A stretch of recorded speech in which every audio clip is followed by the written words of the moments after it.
es imposible y das lo que nadie más da. Perdido y me diste el camino.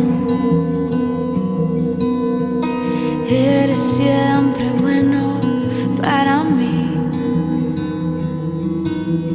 Jesús, tu gracia cubrió mis faltas. Vuelves blanco el rojo carmesí. Todo antes de ti está perdido. Ahora vivo yo por ti.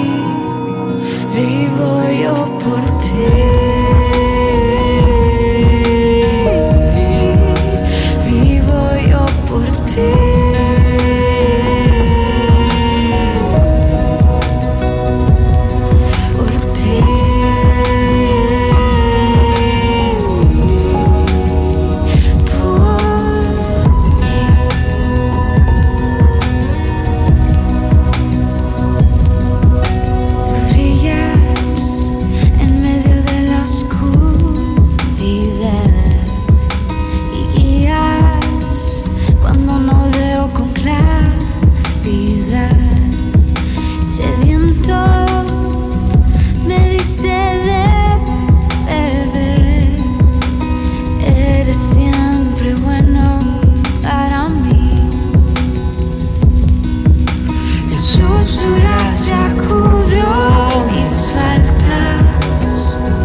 ¿Te gustaría participar en las reuniones semanales? ¿Y poder conocer más acerca de Dios? Lo único que tienes que hacer es contactarnos por las redes sociales que estás viendo ahora mismo en la pantalla. Estas mismas las encontrarás en la descripción de cada reunión de este canal. No te pierdas esta oportunidad. Esperamos ansiosos tu participación. Y sé parte de esta gran familia online. Hola, muy buenos días. ¿Cómo se encuentran en esta mañana? Estamos estudiando el libro de Proverbios. En esta oportunidad vamos a continuar con el capítulo número 12. Pero antes de ir a la reflexión de esta mañana, vamos a pedir la intervención de nuestro Señor. Te invito a orar. Padre, nos presentamos delante de usted en este día, agradecidos, Señor, por tener a disposición la Escritura. Y a través de ella podemos conocerle a usted. Gracias le damos en esta hora y pido en el nombre de Jesús la intervención del bendito Espíritu Santo para que me ayude a compartir esta palabra y también a todos los que verán este video hoy y posteriormente. En el nombre de nuestro Señor Jesús. Amén y amén. Entonces vamos a la tercera parte del capítulo número 12 del libro de Proverbios. Va desde el versículo 15 al versículo número 21. Damos lectura en el nombre del Señor. Dice así, versículo 15. El camino del necio es derecho en su opinión, mas el que obedece al consejo es sabio. Entonces vemos nuevamente que se produce un contraste. Interviene un necio y un sabio. Aquí nos está diciendo que el camino del necio es derecho en su opinión. Es decir, el camino tiene que ver con el curso de la vida. Y necio, ya lo hemos dicho en oportunidades anteriores, significa perverso, tonto. También tiene que ver con el que causa daño intencionalmente. Y necio también se utiliza esta palabra para describir una persona terca, obstinada, testaruda, ¿ya? Entonces podríamos definir al necio como alguien que persiste en llevar a cabo sus planes o acciones sin prestar atención a los consejos o advertencias de los otros. Entonces vemos acá actuando a un hombre necio que para él lo que él piensa está correcto, y también vemos a uno sabio que obedece el consejo. Entonces vamos a ver en primer lugar el pensamiento del necio. El necio piensa que siempre está en lo correcto. El necio piensa que siempre tiene la razón. El necio no necesita consejos. El necio no necesita ayuda de nadie, menos el ser corregido. El necio no le da paso a la humildad, no reconoce que está mal. El necio no acepta otras alternativas que se le presenten. Y el necio se cuida a sí mismo. No busca cuidado o depender de otras personas para que estas personas también puedan cuidarle a él. Y el contraste nos dice, mas el que obedece al consejo es sabio. El sabio, de acuerdo a esto, es totalmente diferente. El sabio da paso a ser enseñado, a ser aconsejado. El sabio permite ser discipulado. El sabio está dispuesto a escuchar otras opiniones. El sabio le da paso para que le digan que lo que él está haciendo no necesariamente está bien. El sabio reconoce que le falta y el sabio busca consejos. Y ahí demuestra el sabio la humildad.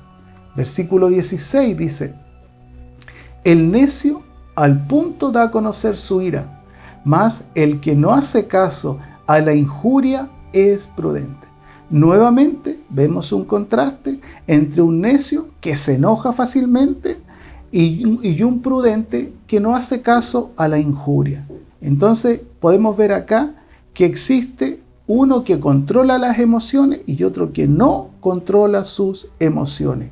El que controla las emociones piensa primero antes de actuar. En cambio, el otro deja que sus emociones afloren en forma inmediata. Por eso dice, el necio al punto da a conocer su ira, muestra inmediatamente su enojo.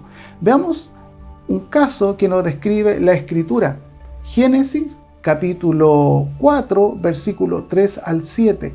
Nueva traducción viviente, dice así. Al llegar el tiempo de la cosecha, Caín presentó algunos de sus cultivos como ofrenda para el Señor. Abel también presentó una ofrenda, las mejores partes de algunos de los corderos que eran primeras crías de su rebaño. El Señor aceptó a Abel y a su ofrenda, pero no aceptó a Caín ni a su ofrenda. Esto hizo que Caín se enojara mucho y se veía decaído. Aquí vemos inmediatamente que Caín, de acuerdo a esto, de acuerdo a la lectura que acabamos de realizar, está representando al hombre necio. ¿Por qué? Porque inmediatamente él dio a conocer su enojo. Versículo 6 dice, el Señor le pregunta, ¿por qué estás tan enojado? Preguntó el Señor a Caín, ¿por qué te ves tan decaído? Versículo 7, serás aceptado si haces lo correcto. Pero si te niegas a hacer lo correcto, entonces ten cuidado. El pecado está a la puerta, al acecho y ansioso por controlarte. Pero tú debes dominarlo y ser tu amo. Entonces, de acuerdo a este relato, Dios le está dando un consejo a Caín. Si tú le das pauta a la terquedad, si le das pauta al enojo, si le das parte a la ira, esto se va a manifestar en un pecado. Y ese pecado va a tomar control de tu vida. Y todos sabemos el desenlace de esto. Caín le dio pauta a su ira, a su enojo, se desencadenó en un pecado y esto, ¿a qué lo llevó? A asesinar a su hermano. Entonces, el actuar de acuerdo a esto de Caín estuvo determinado porque entregó su enojo, ¿cierto? Entregó el control de su enojo y esto se apoderó de él, lógicamente dando a la luz el pecado. El pecado, ¿cierto? Nos habla acá que nace en este caso, en el caso de Caín, del momento que él se enojó. ¿Por qué? Porque su ofrenda había sido rechazada y Dios había preferido la ofrenda de su hermano. Entonces podemos ver acá que el necio se pelea inmediatamente, porque Dios le dice, ¿por qué decayó tu semblante en el fondo? ¿Por qué cambiaste tu cara? Entonces lo que podemos ver, que el necio reacciona en forma violenta, muestra su enojo. Ahora, Dios no nos prohíbe que nos enojemos. El problema es cuando la ira o el enojo toma control de la persona. Efesios 4, versículos 26 y 27 dice, airaos, pero no pequéis. No se ponga el sol sobre vuestro enojo, ni deis lugar al diablo. En el caso que acabamos de leer de Caín, ¿qué hizo Caín? Le dio lugar al diablo. Permitió el enojo y esto dio a luz el pecado. ¿Y qué hizo? La pega de su hermano. ¿Por qué? Porque el diablo es homicida, el diablo es asesino. Entonces eso es lo que hizo acá, le hizo la pega al diablo. Y la contraparte dice, mas el que no hace caso a la injuria es prudente. Y injuria tiene que ver con afrenta, con aprobio, con vergüenza, con descrédito, con hablar mal de una persona o declarar palabras falsas contra otro. Nuestro Señor Jesucristo fue objeto de oprobio. Recuerda que Él fue llamado o le decían que era un hombre bebedor, amigo de publicanos, de pecadores, que era glotón, que hacía milagros por el poder de Satanás, que quebrantaba el día de reposo, que blasfemaba contra Dios. Pero en ningún momento vemos al Señor Jesucristo vengándose de sus injuriadores. Él fue un hombre prudente. Veamos cómo actúa el prudente. El prudente primero razona y después actúa. El prudente se pregunta dónde nació este enojo. El prudente no da lugar a la injuria que se ha levantado contra él. La herramienta más importante para el creyente, porque cuando hablamos de un prudente estamos hablando de un creyente, la herramienta más importante para el creyente debe ser tratar de vivir bajo la soberanía del Espíritu. Mira lo que dice libro de Gálatas, capítulo 5, versículos 16 y 17. Biblia Kadosh dice: pero si siguen mordiéndose y rasgándose en pedazos el uno al otro, cuídense o se destruirán entre ustedes mismos.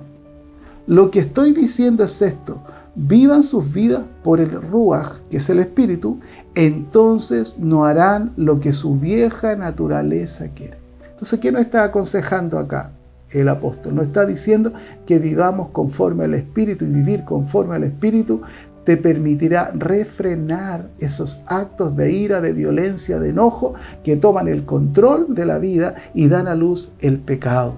Versículo 17 dice así: el que habla verdad declara justicia, mas el testigo mentiroso engaño. Nuevamente vemos dos personas, una que actúa de acuerdo a la verdad y la otra que tiene como guía la mentira. Preguntémonos hoy, ¿qué es la verdad? Podemos definirlo de acuerdo a unos pasajes o algunos versículos de la Escritura. Por ejemplo, Juan 14:6, Biblia Kadosh dice: Yeshua dijo: yo soy el camino y la verdad y la vida. Nadie viene al Padre excepto a través de mí.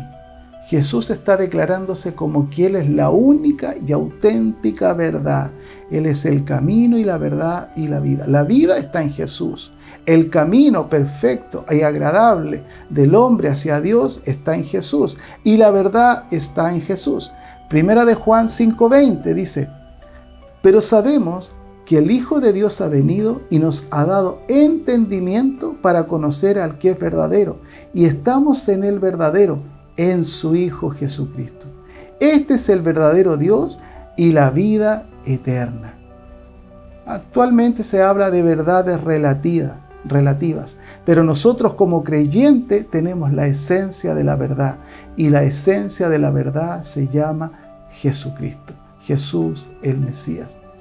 Hay una tendencia que incluso antes de Cristo, en el año 490, antes de Cristo, hubo un hombre que levantó una teoría. Este hombre se llamaba Protágoras, era un filósofo griego, y él decía que no hay verdades absolutas, que cada verdad estaba condicionada por el contexto, por el tiempo y el lugar en el cual acontecían los hechos. En cambio, para el creyente, las enseñanzas del Mesías son verdad y es la verdad. No creemos en verdades relativas, nosotros creemos en la fuente y en la esencia de la verdad, que es Jesucristo. ¿Y sabes por qué? Porque toda la humanidad, al final de sus días, se va a encontrar con esta verdad. No tendrán escapatoria. Quizás en este tiempo podrán escaparse, pero va a llegar el momento que se van a encontrar con la verdad absoluta, que es Cristo el Señor. Versículo 17 dice: el que habla verdad declara justicia, mas el testigo mentiroso engaño. Dos personas nuevamente, una persona que da lugar a la verdad y la otra que da lugar a la mentira. Así como Dios es verdad, también existe un Dios de mentira. Y ese Dios de mentira, en la mitología nórdica, se llama Loki, y es considerado el Dios del engaño. Así también existe un padre de mentira. Juan 8:44 dice así: vosotros sois de vuestro padre el diablo, y los deseos de vuestro padre queréis hacer. Él ha sido homicida desde el principio y no ha permanecido en la verdad, porque no hay verdad en él. Cuando habla mentira, de suyo habla, porque es mentiroso y padre de mentira. Cada vez que se miente, estamos diciendo o le estamos haciendo la pega a Satanás. La mentira siempre va a ser mentira. No existen mentiras pequeñas, ni mentiras a medias, ni mentiras grandes. La mentira es mentira con todas sus letras. Entonces, el versículo, ¿qué nos estaba diciendo el versículo 17? Que el que habla la verdad pertenece a Dios, y el que habla la mentira pertenece a Satanás. Versículo 18 dice: hay hombres cuyas palabras son como golpes de espada, mas la lengua de los sabios es medicina. Y aquí inmediatamente nos está diciendo, ojo con lo que sale de nuestra boca. Pongan atención a las palabras que salen de tu boca y de qué forma, qué tonos empleas. Hay veces, amado, que cuando hablamos podemos producir daño. Las malas palabras hieren. Existe una agresión verbal. Se puede causar daño a la familia, a tus hijos, a tu esposa, a tu amigo, a tu entorno. Las palabras con tonos agresivos son golpes. Hay personas que se pueden herir no porque le digas la verdad, sino por la forma o el tono que empleas para decirle aquella verdad. Y el contraste dice, mas la lengua de los sabios es medicina. Es decir, lo que sale de la boca del sabio trae salud, salud emocional, salud espiritual, liberación, descanso. ¿Qué diferencia hay entre uno y otro? No es que el sabio, amado, no corrija. Por el contrario, el sabio sabe corregir. El tono que emplea en la corrección y en el momento adecuado en el cual debe corregir. Versículo 19 dice, el labio veraz permanece para siempre, mas la lengua mentirosa solo por un momento. Aquí vemos nuevamente hablando a la verdad y a la mentira. Nos dice que hay un labio veraz y una lengua mentirosa. ¿Ya? Ahora, cuando se comparte con alguien, siempre debemos decir la verdad, no adulterarla, no inflar las palabras para llamar la atención. Aquí se nos está diciendo o se nos está llamando a hablar siempre la verdad. ¿Por qué? Porque la palabra de verdad va a permanecer para siempre. Qué importante es hablar la verdad. ¿Sabes por qué? Porque tiene incluida la eternidad. Por eso decía, el labio veraz permanece para siempre. Además, decir la verdad nos va a permitir vivir tranquilo, sin temor a ser descubiertos por alguna mentira. Porque las mentiras tarde o temprano serán expuestas. Y cada vez que tú mientes o que mentimos, vamos a necesitar de otra mentira para ayudar a esa mentira que dijimos al final y así mantener la mentira. Pero al final esa mentira se va a dar a conocer. La Biblia Nueva Traducción Viviente en este mismo versículo dice, las palabras veraces soportan la prueba del tiempo, pero las mentiras pronto se descubren. Por eso también es importante cerciorarse cuando se entrega una información. ¿Cuál es la fuente o origen de esa información que estamos entregando? Y aquí, como dijimos, la verdad o la palabra de verdad o el labio veraz va a permanecer para siempre. Nos habla de eternidad. Y el contraste dice, mas la lengua mentirosa solo por un momento. Recordemos que la Escritura nos dice que todo va a salir a la luz. Marcos 4:22, Nueva Traducción Viviente, dice, pues todo lo que está escondido, tarde o temprano se descubrirá y todo lo secreto saldrá a la luz. Tarde o temprano, por más que trates de ocultar una mentira, va a salir a la luz. Lo más probable es que en el momento que menos piensas, vas a ser expuesto o vamos a ser expuestos por una mentira. Además, todos los mentirosos tienen un destino ya trazado. Apocalipsis 21:8. Apocalipsis 21:8, la Nueva Jerusalén, nos dice la Escritura ahí. Pero los cobardes e incrédulos, los abominables, los homicidas, los fornicarios y hechiceros, los idólatras y todos los mentirosos tendrán su parte en el lago de fuego, en el lago que arde con fuego y azufre. Esta es la muerte segunda. Continuemos. Versículo 20 dice, engaño en el corazón de los que piensan el mal, pero alegría en él de los que piensan el bien. ¿Qué nos está diciendo acá? Que hay engaño, ¿dónde? En el corazón de los que piensan mal. Eso nos está diciendo acá. La Nueva Traducción Viviente dice, el corazón que trama el mal está lleno de engaño. O sea, el corazón, amado, de los que piensan mal siempre va a buscar engañar. Siempre va a tratar de producir ese efecto negativo en las personas. En cambio, dice ahí, el corazón que procura la paz rebosa de alegría. Ahora, lo único que puede cambiar el corazón del hombre es el Evangelio.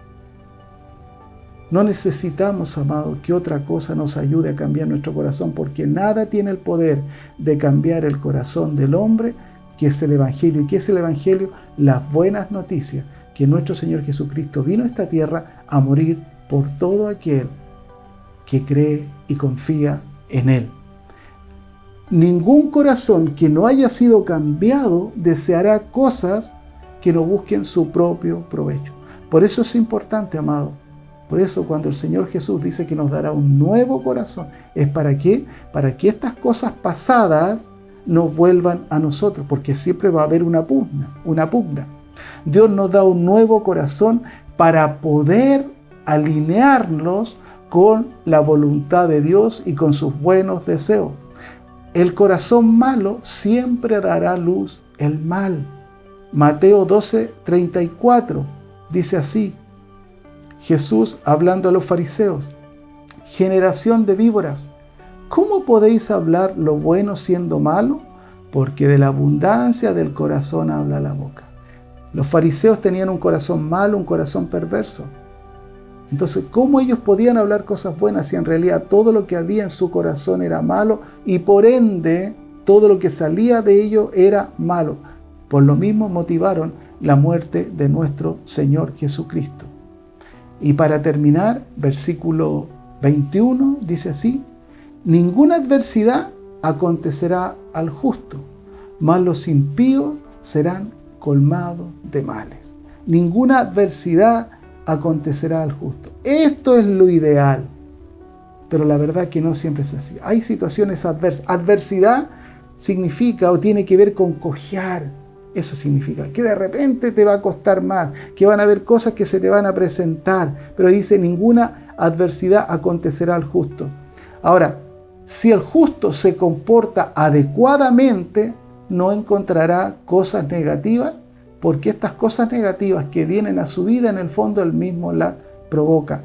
Mira lo que dice Eclesiastés 10:8. El que hiciere hoyo, caerá en él, y el que aportillare vallado, le morderá la serpiente. Es decir, el que rompe una muralla. Mientras estemos protegidos, amados, mientras nos movamos como justos, como dice la palabra acá, nada debería acontecernos, más si permitimos, si rompemos muros, si hacemos un hoyo, dice que al otro lado del muro, al otro lado de la pared, o al romper un hoyo, sale la serpiente y te muerde. ¿Y quién es la representación o a quién representa la serpiente? A Satanás, el diablo. Entonces, aquí no está hablando que hay un destino que tendrán los justos y otro destino totalmente tendrán los impíos. Por eso dice la Escritura ahí: mas los impíos serán colmados de males, es decir, irán de mal en mal. Eso es la reflexión en esta mañana. Pero antes de concluir, permíteme hacer un llamado. Deseo hacer un llamado en este día para todo aquel que aún no tiene a Cristo en su corazón. Y hoy, a través de esta palabra, de esta administración, y si el Espíritu Santo te ha convencido y te ha tocado y has dicho: yo necesito este cambio en mi vida, voy a pedir que repitas esta oración después de mí, ahí donde tú estás. Padre, en el nombre de Jesús, reconozco mi condición de pecador, te abro mi corazón para recibirte y te confieso como el Señor de mi vida, en el nombre de Jesús. Amén y amén. Déjame orar. Padre, oro por todos aquellos que hoy, ahí en su corazón, han sido tocados por el poder del Espíritu, que han sido convencidos y han dado este paso. Que usted les fortalezca, les anime, les ayude, y que todo lo que los tiene ahí atados, que Dios mío no les permite avanzar ni continuar en su vida, hoy en el nombre de Jesús, todas esas cadenas se rompan y caigan y puedan ver la luz que la encontramos en usted, mi Señor. Gracias, Padre, le doy en el nombre de Jesús. Amén y amén. Y también para la iglesia. Decirte, iglesia, tenemos tremendos consejos en la palabra de Dios. Pidamos fortaleza al Espíritu Santo para que podamos conducirnos de acuerdo a ella. Porque a través de la Escritura no solo conocemos a Dios y el carácter de Dios, sino que además la Escritura nos permite transitar en una vida que agrada al Señor. Permíteme orar. Padre, oro por tu pueblo, oro por tu iglesia, por todos los que están enfrentando dificultades, por todos los que están pasando momentos difíciles, complicados. Pido una vez más que el bendito Espíritu Santo de Dios vaya sobre cada uno de ellos, les fortalezca, les anime, todos los que están dudando, todos los que están cuestionando quizás su fe en esta hora, sobre todo en este tiempo que muchos van a ser engañados. Yo pido, Padre, en el nombre de nuestro Señor Jesucristo, por amor a su nombre, mi Señor, que estas personas sean levantadas, sean restauradas, que haya un pensamiento que puedan meditar y puedan reflexionar de su condición fuera del Señor. Por eso les pido en esta hora, en el nombre de Jesús, que todo el que esté ahí dudando pueda levantarse con poder y autoridad y decir: no, yo me resisto a esto que estoy viviendo y tomo la vida que Dios me ha dado. Gracias, Padre, le doy. Bendiga a su pueblo, a su iglesia, a cada familia representada, en el nombre de nuestro Señor Jesús. Amén y amén. Eso es, que tengas una muy bendecida semana.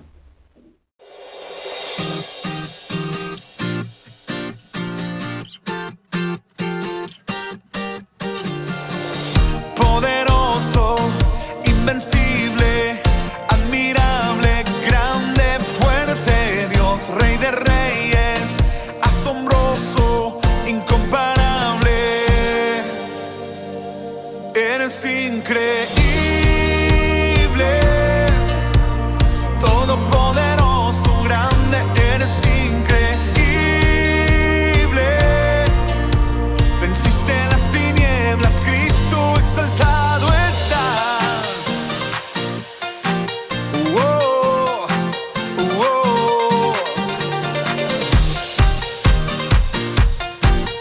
oh, oh. You are mighty, never ending. You are holy, you are powerful. King of all kings, incomparable. You are wonderful, you are so amazing. God, you are almighty, stronger, you are so amazing. Darkness you defeated, Jesus, you are so amazing.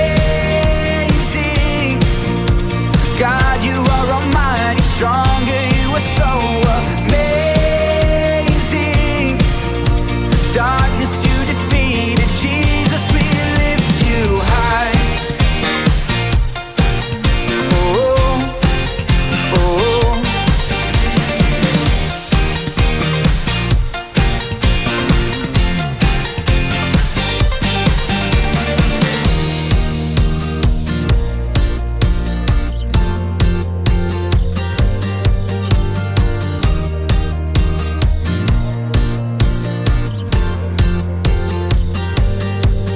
Increíble, invencible, mi Dios, solo tú eres increíble, invencible, mi Dios, solo tú eres increíble, invencible, mi Dios, solo tú eres increíble, invencible, mi Dios, solo tú eres increíble, invencible, mi Dios, solo tú eres increíble, invencible, mi Dios, solo tú.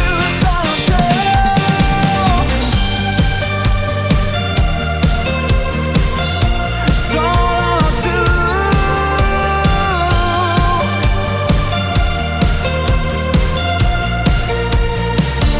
Eres increíble, todopoderoso, grande. Eres increíble, venciste las tinieblas, Cristo, eres increíble, todopoderoso, grande. Eres increíble, venciste las tinieblas, Cristo, exaltado estás. Oh, Dios,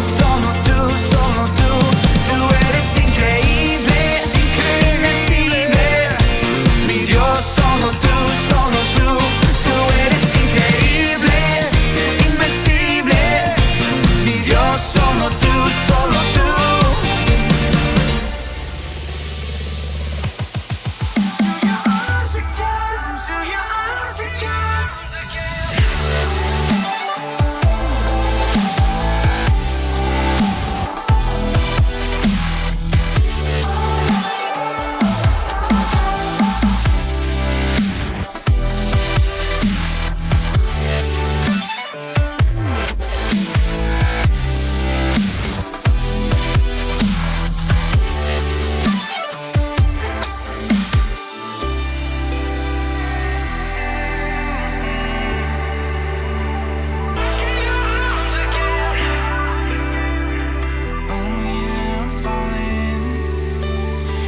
Into your arms again.